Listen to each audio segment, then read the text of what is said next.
نحمده ونصلي ونسلم على رسوله الكريم اما بعد. په نن درس قرآن کې د 14مې سپارې خلاصه بیانېږي. دغه سپارې په شروع کې د حضرت یوسف علیه السلام داستان دغه قصه دا بیان شوې ده.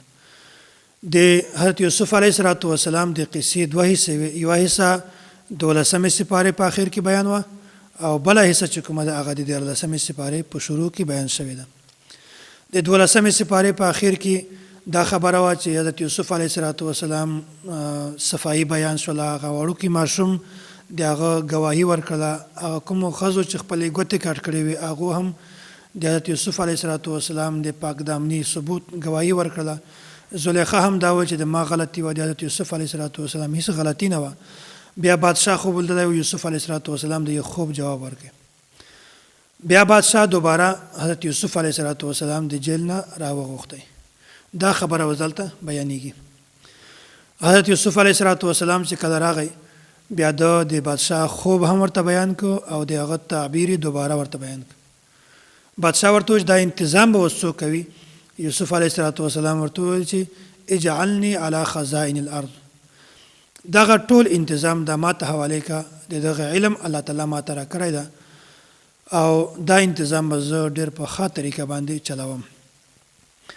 بیا څه وخت نه بعد بادشاه ټول د خزانې چې کوم معاملاتو د حضرت یوسف علیه السلام ته حواله کړل. بیا دغه بادشاه د حضرت یوسف علیه السلام په لاس باندې ایمان راوړ او هغه بادشاه چې کوم هغه مسلمان شو.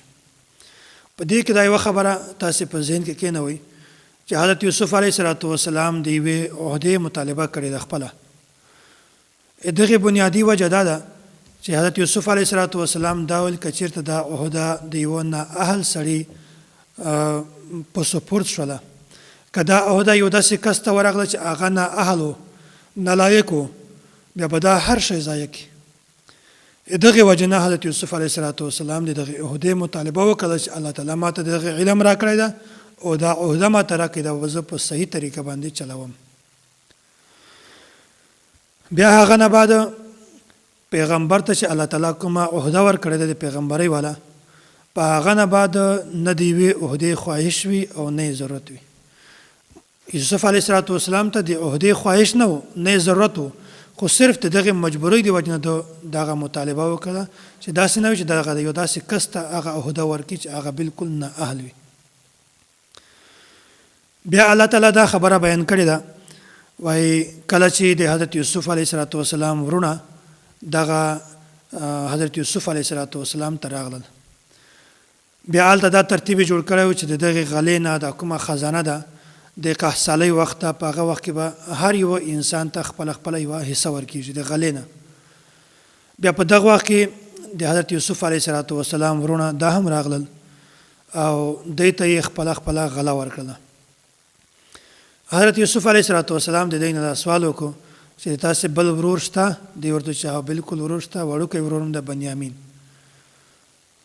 او بیا حضرت یوسف علیه السلام ورته وویل وایي آینده چې کله تاسې راځئ د تاسې سره به خپل ورور دا خامخا راولئ، که چیرې تاسې سره ورور نشي را بیا به تاسې ته موږ حصه نه درکوو. بیا یوسف علیه السلام دوی ته خپله غله ورکړله او دوی چې کومې ځان سره پیسې راوړې وې هغه یې هم پټې د دوی په سامان کې کېښودلې چې دوی ته علم نه وي.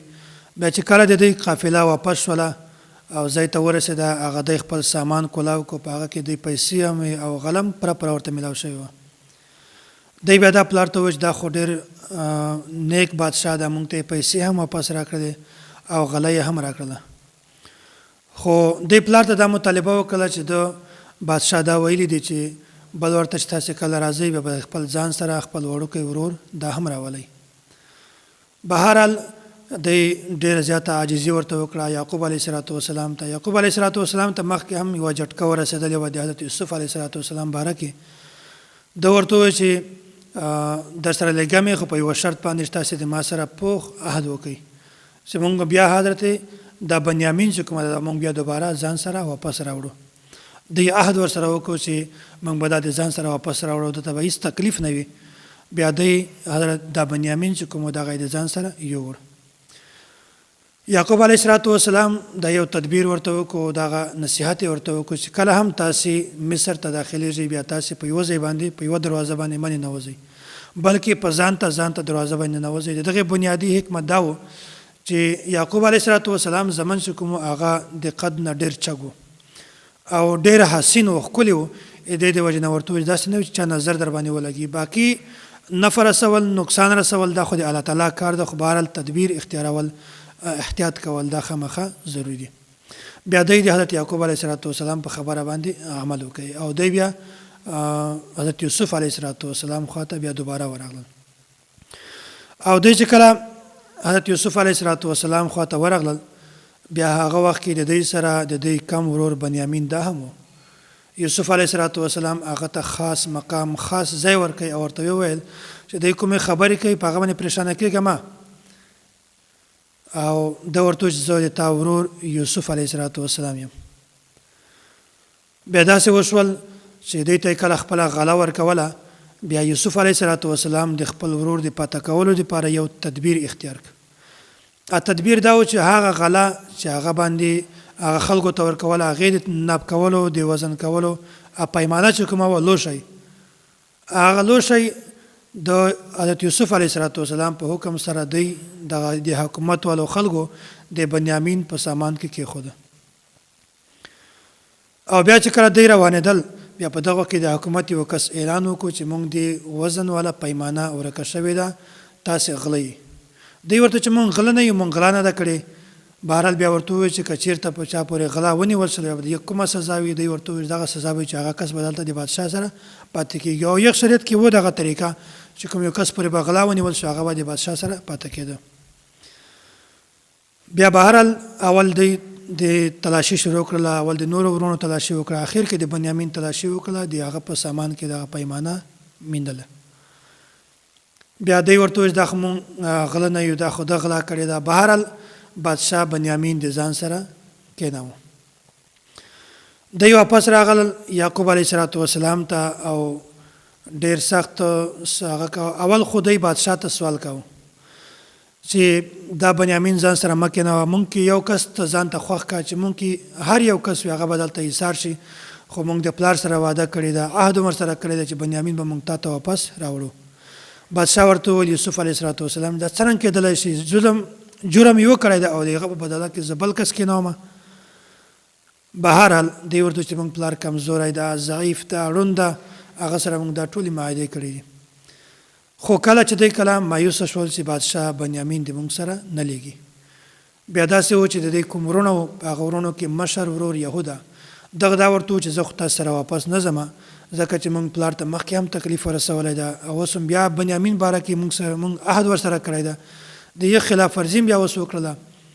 خو بهرحال چې کله تاسې ولاړ شئ، بیا که یعقوب علیه السلام خبره نه منله، بیا داسې ورته وویل چې د تا زوی بنیامین غلا کړې وه، که نه د قافلې د ول نه تپوس وکړي. بیا دا قافله چې کله ولاړله هغه ته حضرت یعقوب علیه السلام خواته، بیا داسې وشول چې یعقوب علیه السلام ته د پوره کیسه بیان کړله. یعقوب علیه السلام هغه جواب ورکړ چې کوم د حضرت یوسف علیه السلام په وخت کې ورکړی و. ورته وویل چې زه به صرف صبر کوم، د الله تعالی نه غواړم انشاءالله دی دواړه به بیا ما ته واپس راځي. او بیا داسې وشول چې کله دوم نمبر باندې دوی بیا د حضرت یوسف علیه السلام خواته راغلل، خپله غله یې وړله. بیا په یو صورت کې د یعقوب علیه السلام زمن ورته وویل چې د مونږ سره خو پیسې کمې دي، په مونږ باندې مصیبت راغلی او پیسې را سره نشته، خو مونږ ته غله پوره راکړه. بیا داسې یوسف علیه السلام ورته وویل وایي صحیح ده، غله پوره در کوم، خو تاسې د حضرت یوسف او د بنیامین سره تاسې کومه معامله کړې وه، دا خبره ما ته راوښوئ چې داسې د حضرت یوسف او د بنیامین سره کومه معامله دا کړې وه. بیا دوی حیران شول چې بادشاه ته څرنګه د خبرې علم ده د یوسف علیه السلام د واقع. بهرحال دی ورته وویل چې ته یوسف یې، دی ورته چې زه بالکل یوسف یم او دا د ما سره چې کوم ناسته ده د ما ورور ده بنیامین. بیا یوسف علیه السلام ورته وویل، دی په هغه ځای کې معذرت ځینې وغوښته، معافي یې وغوښتله. یوسف علیه السلام ورته وویل لا تثریب علیکم اليوم، په تاسې باندې نن هېڅ ملامت نشته، تاسې ما معاف کړي. بیا داسې په دغه وخت کې دا ټول داستان دا واقعه دا ورته بیان کړله او په دې ځای کې یوسف علیه السلام دی چې کله واپس تلل بیا یوسف علیه السلام خپل قمیص ورکړ او ورته وویل چې دا به قمیص تر سره یوسئ او د تاسې پلار چې کومه ده په هغه باندې هغه په سترګو به یې واچوئ د هغه سترګې به د هغه بینایي به واپس راشي. دا د یوسف علیه السلام یوه معجزه وه. دی چې کله د دغه ځای نه قافله ووتله بیا په هغه ځای کې چې یعقوب علیه السلام سره کوم کسان ناستو بیا دوی وویل چې نن ماته د یوسف علیه السلام خوشبو محسوسېږي. بهرحال چې دی کله راغلل هغه کمیس یې د یعقوب علیه السلام په سترګو باندې واچوه هغه بینایي واپس راغلل او ورته وویل چې دغه د مونږ ورور یوسف علیه السلام په مصر کې بادشاهي منصب دی ورکړی ده بادشاه ده او دا غله مونږ ته یې غره کوله هغه دا راته ویلي دي چې تاسې بل ورته راځئ بیا به خپل مور پلار او اهل او عیال دا څومره خاندان ول چې دا به ټول د ځان سره راولئ. بیا داسې وشول چې هغه ټول خاندان دی د ځان سره بوتو او مصر ته ورسېدل. بیا په مصر نه مخکې یوسف علیه السلام دی ته راووتو د خپل مور پلار د ورونو استقبال یې وکړو او دی بیا ټولو سجدې ورته ولګولې. په دې ځای کې یوسف علیه السلام ورته وویل چې دا د ما هغه خوب و چې ما لیدلی و چې ما ته به 11 ستوري یوه لمر سترګه او یوه شپږمژۍ دغه ما ته سجدې لګوي. د خوب تعبیر نن دغه ده.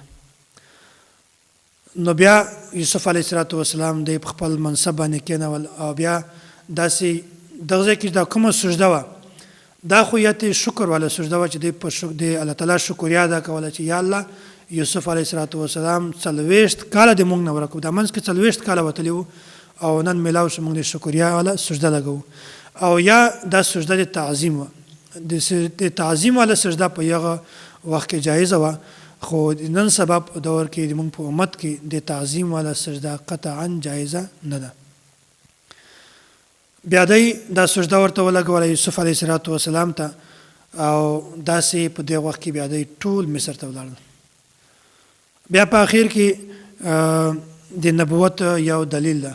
نبی علیه السلام د نبوت یو دلیل بیانېږي وایي په شروع کې هم دا خبره ما درته بیان کړې ده چې یهودیانو د نبی علیه السلام نه دغه سوال کوو چې د کنعان نه د یعقوب علیه السلام اولاد بنو اسرائیل دا څرنګه مصر ته ولاړل هلته څرنګه آباد شول. نو دی دغه سوال چې کله هلته ځینې وکړو بیا په یغه وخت کې الله تعالی دا پوره صورت را نازل کړو د حضرت یوسف علیه السلام او دا معجزه ده چې نبی علیه السلام نه د چا نه څه ویلي دي او نه یې کتلي دي نه یې اورېدلي دي د هغې باوجود نبی علیه السلام هغه واقعه لفظ بلفظ دی ته بیان کړله. مخکې بل صورت ته صورت رعد په دغه صورت کې الله تعالی ډېرې زیاتې نشانیانې بیان کړي دي. په دې کې یوه نشاني د وریځې برېښنا ده دغه د وجې نه دغه صورت ته هم صورت رعد وایي او د دغه صورت په شروع کې الله تعالی دا بیان کړی دی وایي قرآن کریم هم حق ده او داسې احادیث دغه هم حق دي او دا آیات ته تلک آیات الکتاب والذی انزل الیک من ربک الحق. د الکتاب نه مراد دلته قرآن کریم ده او الذي انزل الیک من ربک د دغه نه مونږ قرآن کریم هم مراد اخیستلی شو او د دې نه مونږ دا مراد اخیستلی شو د نه حدیث مراد دی. نو ځکه چې قرآن کریم دغه هم وحی ده خو مطلوع ده د تلاوت کېږي احادیث دا وحی ده غیر مطلوع ده. نو لکه څرنګه چې قرآن کریم دغه حق ده د الله تعالی طرف نه وحی ده داسې احادیث هم حق دي. نو لکه څرنګه چې قرآن کریم دا حجت ته او داسې احادیث هم حجت دي خو قرآن کریم د دغه الفاظ او معانی دا دواړه د الله تعالی د طرفه نه دي خو احادیث د دغه معانی د الله تعالی د طرفه نه دي د دغه الفاظ دا د نبی علیه السلام د طرفه نه دي. دغه دا معلومه شوه لکه څرنګه چې قرآن کریم دا حجت ته او حق دا داسې احادیث هم حجت دي او حق دي. بیا مخکې الله تعالی د خپل قدرت دوه نشانې بیانوي. اوله خدا ده چې الله تعالی اسمانونه پیدا کړي دي بغیر به مټ نه د سهارې ضرورت نشته که مونږ تاسې یو د کوټې چت هم درو د هغه دپاره د سهارې ضرورت شته. بیا الله تعالی لمر سترګه او داسې میاشت دغه قدرت الله تعالی بیان کړی ده چې لمر سترګه او میاشت دا یو منټ نه مخته کېږي او نه شاته کېږي خپله چې کومه دایره د دوی ده په هغه کې دننه خپل کار کوي. په خپل ټیم باندې راځي په دانه غوټ ته الله تعالی قدرت څرنګه کېدلی شي. نو دا هم د قدرت دوه نشانې الله تعالی بیان کړي دي. بیا الله تعالی مخکې دا خبره بیان کړې ده، وایي ما د تاسې دپاره فرشتې مقرره کړي دي چې هغه به د تاسې حفاظت کوي د حادثاتو نه.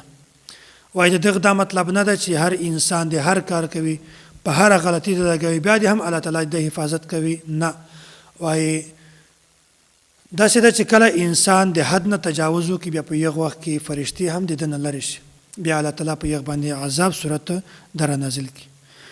مخکې الله تعالی نبی علیه الصلاة والسلام ته دغه تسلي ورکوي، وایي که چېرته دا کافران د تا خبره نه ومني، بیا ته هېڅ دوی پروا مه کوه، ته دوی په خبرو باندې مه راځه، ځکه چې نبی علیه الصلاة والسلام الله تعالی زه د تا د رسالت ته زه پخپله او اهل علم چې کوم دي دغه ټول ګواهان دي. مخته بل صورت ته صورت ابراهیم، دغه صورت ته صورت ابراهیم ځکه وایي چې په دا کې د حضرت ابراهیم علیه الصلاة والسلام قصه بیان شوې ده. او د دغه صورت په شروع کې د قرآن کریم د نازلولو یو حکمت د الله تعالی بیان کړی ده. د الله تعالی په حکم سره نبی علیه الصلاة والسلام د خلک د قرآن کریم په ذریعه سره د تیارې نه راباسي او رڼا ته اچوي. دا د قرآن کریم د نازلولو حکمت ده. یو انسان ګمراوي د قرآن کریم په ذریعه سره نبی علیه الصلاة والسلام او د حدیثو په ذریعه سره نبی علیه الصلاة والسلام هغه راه راست راولي. بیا خلکو به دا سوال کاوه، وایي قرآن کریم دا په عربي ژبه کې ولې را نازل شوی ده؟ وایي که چېرته دا په بله ژبه کې وایي، داسې ژبه وایي چې هغه چاته په سمج کې نه ورتله، بیا به د معجزې صفایي او د دغه ظاهري دا به بالکل واضحه وایي. خلکو ته بالکل معلومېدله چې دا چاته په سمج کې نه راځي، ځکه چې دا معجزه ده. الله تعالی بیانوي، وایي کوم قوم چې د کومه ژبه ده، هغه قوم ته مونږ پیغمبر د هغه د ژبې ول را لېږلی ده. چې کوم قوم کومه ژبه وایي، د هغه قوم ته د هغې د ژبې پیغمبر مونږ را لېږلی ده چې هغې ته خبره بالکل صحیح په سمج کې ورشي. او نبی علیه الصلاة والسلام ته مونږ قرآن کریم په عربي ژبه کې ځکه ورکړی ده چې قریش دا د عربو ژبه وه، عربي ویله، دې د وجې نه مونږ قرآن کریم دا په عربي کې ورکړی ده چې دوی بالکل په خبره باندې صحیح پوه شي.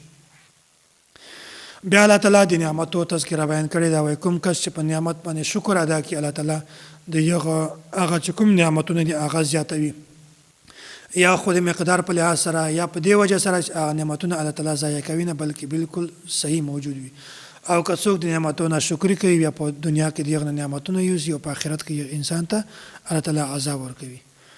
بیا الله تعالی دا خبره بیان کړې ده، مثلا کلمة طیبة کشجرة طیبة.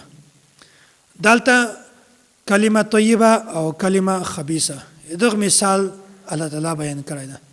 کلمه طیبه د دغه نه مراد توحید ده، او د دغه نه مراد ایمان ده، او د کلمه خبیثه دغه نه مراد شرک ده او کفر ده. وایي د کلمه طیبه دغه مثال د یغې ونې غوندې ده چې د یغې ونې په ونه په ځمکه کې بالکل مضبوطې وي، او د دې شاخونه بالکل اسمان طرف ته سیخ وي، ښکلي وي، او دغه میوهداره ونه وي. دغه مثال داسې ده لکه خجوره، لکه د خجورې ونه، دغه بالکل سیخه وي، د دغې ولې مضبوطې وي، او د ده باندې میوه هم وي. او کلمه خبیثه دغه مثال د یغې ونې غوندې ده، د یغ بوټي غوندې ده چې هغه په ځمکه باندې بره لګېدلې وي، د یغې ولې مضبوطې نه وي، د یغې شاخونه پورته نه وي، بلکې داسې دېخوا دېخوا لوېدلې وي، او د یغې میوه چې کومه ده هغه هم د خوراک نه وي، هغه د ځناورو د وښانو د خوراک وي، ترخه میوه یې وي. نو دا مثال الله تعالی بیان کړی. دغه تفصیل استاد محترم متکلم اسلام حضرت مولانا محمد الیاس ګومن حفظه الله یغه تفسیر دا دروس القرآن په هغه کې د ټول تفصیل دا بیان شوی ده. بیا حضرت ابراهیم علیه السلام چې کله خپل ښځه حضرت هاجره علیه السلام او خپل بچی حضرت اسماعیل علیه السلام د مکې په صحرا باندې پرېښودل، بیا په هغه وخت کې دا دعا وکړله، رب اجعل هذا البلد آمنا وجنبني وبني ان نعبد الاصنام. یا الله دغه شهر دغه علاقه د امن گهواره جوړه او دغه ما او د ما اولاد چې کوم دي د بوتانو د عبادت نه وساته، او درم نمبر دا و چې یا الله دې ما اولاد ته د میوې وال نعمت ور نصیب کا. نو نن سبا هم مکه داسې شهر ده چې په هغه کې په ټولو نه زیات امن ده. او دوم نمبر باندې الله تعالی د دې بوتانو د عبادت نه هم وساتل او د الله تعالی د دعا داسې قبوله کړله چې هغه میوه چې بې سیزنه وي بې موسمه وي هغه هم بیا په مکه کې خامخا موجوده وي. نو دغه نه دا معلومه شوله چې خپل اولاد لپاره د رزق د برکت وال او د دې صحت لپاره او د اسلام والا دعا غوښتل دا هم غوښتلی شي او دا د پیغمبرانو شیوه ده. او داسې هغه خلک چې هغه ته تعلق والوي د هغو دپاره هم دعا غوښتل دا د پیغمبرانو شیوه ده. الله تعالی دې موږ تاسو ته د دین صحیح سمجھ را نصیب کړي. واخر دعوانا ان الحمد لله رب العالمین.